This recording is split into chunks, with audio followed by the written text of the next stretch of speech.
نحمده ونصلي على رسوله الكريم اما بعد فاعوذ باللہ من الشیطان الرجیم بسم اللہ الرحمن الرحیم۔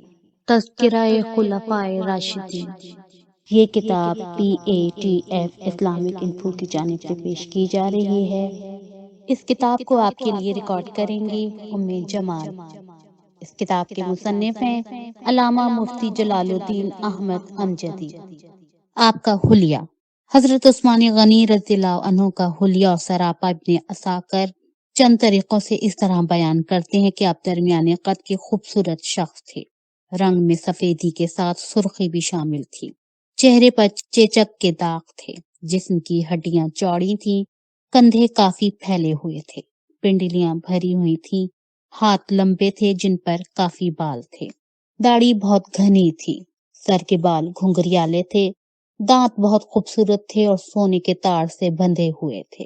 کن پٹیوں کے بال کانوں کے نیچے تک تھے اور پیلے رنگ کا خصاب کیا کرتے تھے۔ اور ابن عساکر عبداللہ بن حزم مازنی سے روایت کرتے ہیں، انہوں نے فرمایا کہ میں نے حضرت عثمان غنی رضی اللہ عنہ کو دیکھا۔ فما رأيت قط ذكرا ولا أنثى أحسن وجها منه، یعنی تو میں نے عورتوں اور مردوں میں سے کسی کو ان سے زیادہ حسین اور خوبصورت نہیں پایا۔ تاریخ الخلفاء۔ اور ابن عساکر حضرت اسامہ بن زید رضی اللہ عنہ سے روایت کرتے ہیں، وہ فرماتے ہیں کہ ایک بار رسول اللہ صلی اللہ علیہ وسلم نے مجھے گوشت کا ایک بڑا پیالہ دے کر حضرت عثمان غنی رضی اللہ عنہ کے پاس بھیجا۔ جب میں آپ کے گھر میں داخل ہوا تو حضرت بی بی رقیہ رضی اللہ عنہا بھی بیٹھی ہوئی تھی۔ میں کبھی حضرت بی بی رقیہ کے چہرے کی طرف دیکھتا اور کبھی حضرت عثمان غنی رضی اللہ عنہ کی صورت دیکھتا تھا۔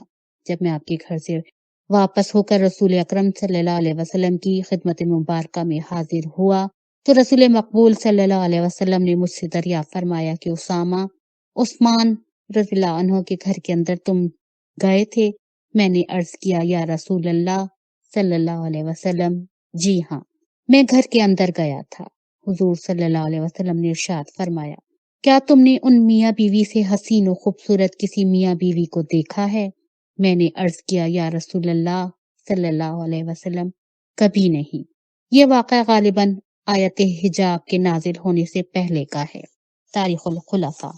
اور ابن عدی حضرت عائشہ رضی اللہ عنہا سے روایت کرتے ہیں، انہوں نے فرمایا کہ رسول اللہ صلی اللہ علیہ وسلم نے حضرت عثمان غنی رضی اللہ عنہ کے ساتھ اپنی بیٹی ام کلثوم کا نکاح کیا تو ان سے فرمایا کہ تمہارے شوہر عثمان غنی تمہارے دادا حضرت ابراہیم علیہ السلام اور تمہارے باپ محمد صلی اللہ علیہ وسلم سے شکل و صورت میں بہت مشابہ ہیں۔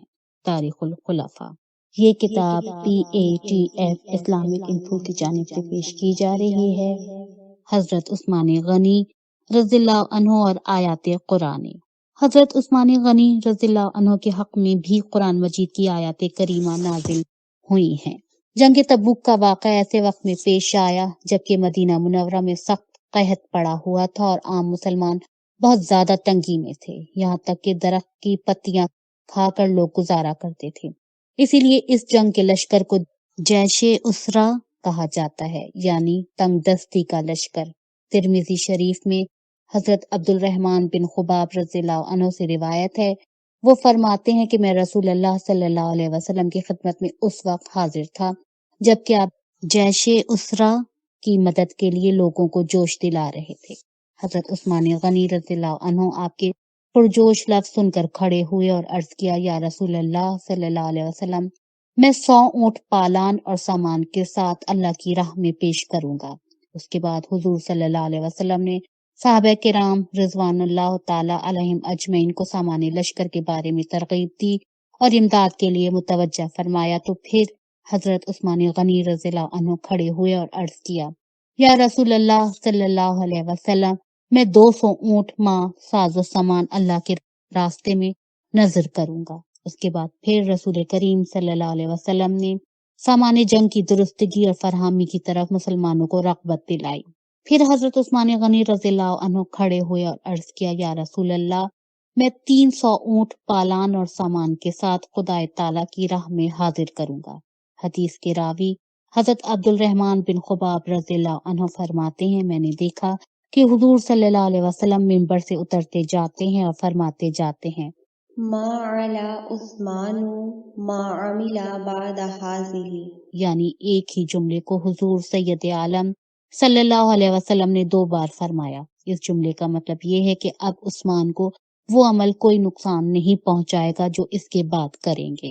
مراد یہ ہے کہ حضرت عثمان غنی رضی اللہ عنہ کا یہ عمل خیر ایسا اعلیٰ اور اتنا مقبول ہے کہ اب وہ اور نوافل نہ کریں جب بھی ان کے مدارج علیہ کے لیے کافی ہے، اور اس مقبولیت کے بعد اب انہیں کوئی اندیشہ ضرر نہیں ہے۔ مشکات شریف صفحہ 561۔ تفسیر خازن اور تفسیر معلم التنزیل میں ہے کہ آپ نے ساز و سامان کے ساتھ 1000 اونٹ اس موقع پر چندہ دیا تھا، اور حضرت عبد الرحمن بن سمرہ رضی اللہ عنہ فرماتے ہیں کہ حضرت عثمان غنی رضی اللہ عنہ جیش اسرا کی تیاری کے زمانے میں 1000 دینار اپنے کرتے کی آستین میں بھر کر لائے تھے۔ دینار 4.5 ماشے سونے کا سکہ ہوتا ہے۔ ان دیناروں کو آپ نے رسول مقبول صلی اللہ علیہ وسلم کی گود میں ڈال دیا۔ راوی حدیث حضرت عبد الرحمن بن سمرہ رضی اللہ عنہ فرماتے ہیں، میں نے دیکھا کہ نبی کریم صلی اللہ علیہ وسلم ان دیناروں کو اپنی گود میں الٹ پلٹ کر دیکھتے جاتے ہیں اور فرماتے جاتے تھے، ما ضر عثمان ما عمل بعد اليوم مرتين، یعنی آج کے بعد عثمان کو ان کا کوئی عمل نقصان نہیں پہنچائے گا۔ سرکار اقدس صلی اللہ علیہ وسلم نے ان کے بارے میں اس جملے کو 2 بار فرمایا۔ مطلب یہ ہے کہ فرض کر لیا جائے کہ اگر حضرت عثمان غنی رضی اللہ عنہ سے کوئی خطا واقع ہو تو آج کا ان کا یہ عمل ان کی خطا کے لیے کفارہ بن جائے گا۔ مشکات شریف صفحہ 561۔ تفسیر خازن اور تفسیر معلم التنزیل میں ہے کہ جب حضرت عثمان غنی رضی اللہ عنہ نے جیش اسرا کی اس طرح مدد فرمائی کہ 1000 اونٹ ساز و سامان کے ساتھ پیش فرمایا اور 1000 دینار بھی چندہ دیا، اور حضرت عبد الرحمن بن عوف رضی اللہ عنہ نے صدقے کے 4000 درہم بارگاہ رسالت صلی اللہ علیہ وسلم میں پیش کیے تو ان دونوں حضرات کے بارے میں یہ آیت کریمہ نازل ہوئی۔ الذين ينفقون أموالهم في سبيل الله ثم لا يتبعون ما أنفقوا منا ولا أذى لهم أجرهم عند ربهم ولا خوف عليهم ولا هم يحزنون، یعنی جو لوگ اپنے مال کو اللہ کی راہ میں خرچ کرتے ہیں پھر دینے کے بعد نہ احسان رکھتے ہیں اور نہ تکلیف دیتے ہیں تو ان کا اجر و ثواب ان کے رب کے پاس ہے، اور نہ ان پر کوئی خوف طاری ہوگا اور نہ وہ غمگین ہوں گے۔ حضرت صدر الافاضل مولانا سید محمد نعیم الدین مراد آبادی رحمۃ اللہ علیہ نے بھی اپنی تفسیر خزائن العرفان میں تحریر فرمایا ہے کہ آیت مبارکہ حضرت عثمان غنی رضی اللہ عنہ اور حضرت عبد الرحمن بن عوف رضی اللہ عنہ کے حق میں نازل ہوئی۔ حضرت سہل بن سعد رضی اللہ عنہ سے روایت ہے کہ ایک روز نبی کریم صلی اللہ علیہ وسلم، حضرت ابوبکر صدیق، حضرت عمر فاروق اعظم اور حضرت عثمان غنی رضی اللہ عنہ احد پہاڑ پر تھے کہ یکا وہ ہلنے لگا تو رسول اللہ صلی اللہ علیہ وسلم نے فرمایا، اثبت احد ما علیک الا نبی او صدیق او شہیدان، یعنی اے احد تو ٹھہر جا کہ تیرے اوپر صرف ایک نبی یا صدیق یا 2 شہید ہیں۔ تفسیر معلم التنزیل جلد 6 صفحہ 216۔ اس حدیث شریف سے معلوم ہوا کہ حضور سید عالم صلی اللہ علیہ وسلم پہاڑوں پر بھی اپنا حکم نافذ فرماتے تھے، اور یہ بھی ثابت ہوا کہ خدا تعالیٰ نے آپ کو علم غیب عطا فرمایا تھا کہ برسوں پہلے حضرت عمر فاروق اعظم اور حضرت عثمان غنی رضی اللہ عنہ کے شہید ہونے کے بارے میں حضور صلی اللہ علیہ وسلم خبر دے رہے ہیں۔ اعلیٰ حضرت امام احمد رضا فاضل بریلوی علیہ رحمت الرضوان فرماتے ہیں، اور کوئی غیب کیا تم سے نہاں ہو بھلا، جب نہ خدا ہی چھپا تم پہ کرو رو درود۔ اور حضرت عثمان غنی رضی اللہ عنہ خوب جانتے تھے کہ ندی کا بہتا ہوا دھارا رک سکتا ہے، درخت اپنی جگہ سے ہٹ سکتا ہے، بلکہ پہاڑ بھی اپنی جگہ سے ٹل سکتا ہے، مگر اللہ کے محبوب دانائے خفایا غیوب جناب احمد مشتبہ محمد مصطفیٰ صلی اللہ علیہ وسلم کا فرمان نہیں ٹل سکتا۔ اس لیے آپ اپنی شہادت کا انتظار فرما رہے تھے۔ تو یہ اور ان کے علاوہ دوسرے لوگ جو اپنی شہادت کے منتظر تھے، جیسے کہ دلہا و دلہن اپنی شادی کی تاریخ کے منتظر ہوتے ہیں، تو ان کے حق میں یہ آیت کریمہ نازل ہوئی۔ فَمِنْهُمْ مَنْ قَضَى نَحْبَهُ وَمِنْهُمْ مَنْ يَنْتَظِرُ، یعنی تو ان میں سے کوئی وہ ہے جو اپنی منت پوری کر چکا، جیسے حضرت حمزہ مصعب رضی اللہ تعالی عنہما کہ یہ لوگ جہاد پر ثابت رہے یہاں تک کہ جنگ احد میں شہید ہو گئے، اور ان میں سے کوئی وہ ہے جو اپنی شہادت کا انتظار کر رہا ہے، جیسے حضرت عثمان اور حضرت طلحہ رضی اللہ تعالی عنہم۔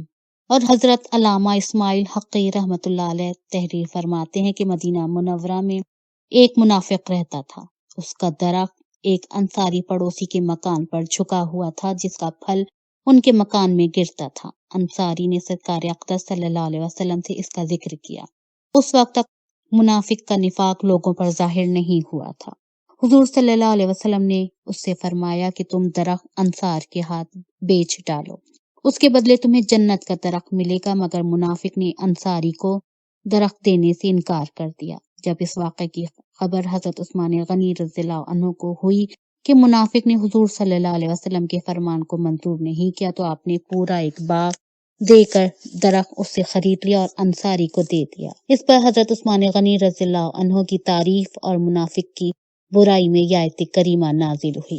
سَيَذَّكَّرُ مَن يَخْشَىٰ وَيَتَجَنَّبُهَا الْأَشْقَى الَّذِي يَصْلَى النَّارَ الْكُبْرىٰ، یعنی ان قریب نصیحت مانے گا جو ڈرتا ہے، اور اس سے وہ بڑا بدبخت دور رہے گا جو سب سے بڑی آگ میں جائے گا۔ پارہ 30 آیت 12۔ اس آیت مبارکہ میں مَن يَخْشَىٰ سے مراد حضرت عثمان رضی اللہ عنہ اور الاشقى سے مراد اس درخت کا مالک منافق ہے۔ تفسیر روح البیان جلد 10 صفحہ 408۔ آپ دیکھ رہے ہیں PATF Islamic info YouTube channel. مزید اسلامک ویڈیوز کے لیے ہمارا چینل سبسکرائب کریں۔